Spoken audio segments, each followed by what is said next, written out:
This is a typical chronograph watch. I'll just point out the individual dials. This is the seconds counter. This is the minutes counter subdial. This is the 10th of a second counter subdial. And this is simply the normal seconds counter that counts the time. You can see it ticking now even though the chronograph is not activated.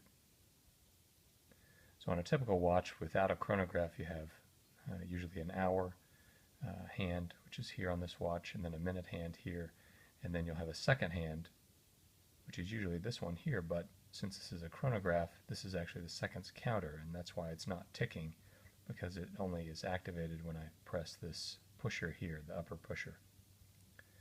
And the seconds ticking away to tell normal time are measured here. To start the chronograph, you press the upper pusher. You can see the seconds counter starting to tick and measure the seconds. And you'll notice the seconds counter here keeps ticking at its own pace, its own rate, separately. So it keeps telling time even though the chronograph is activated.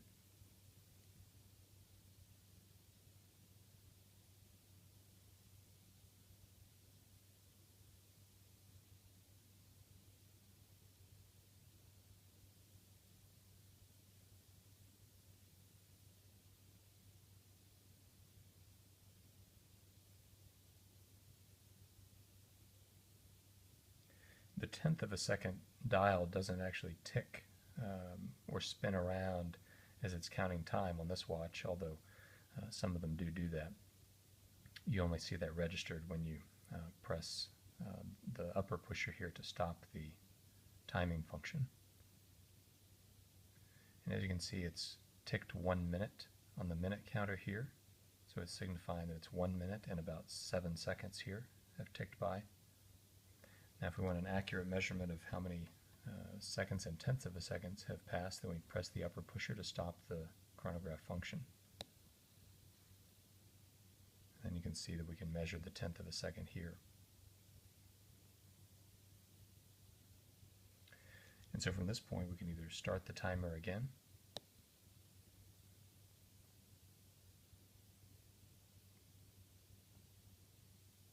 or just stop everything. And here's the final accumulated time.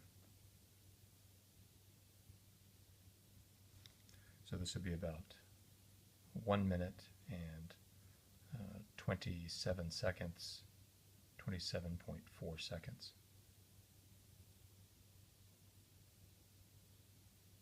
To reset the chronograph, you push the bottom pusher and everything resets back to 0.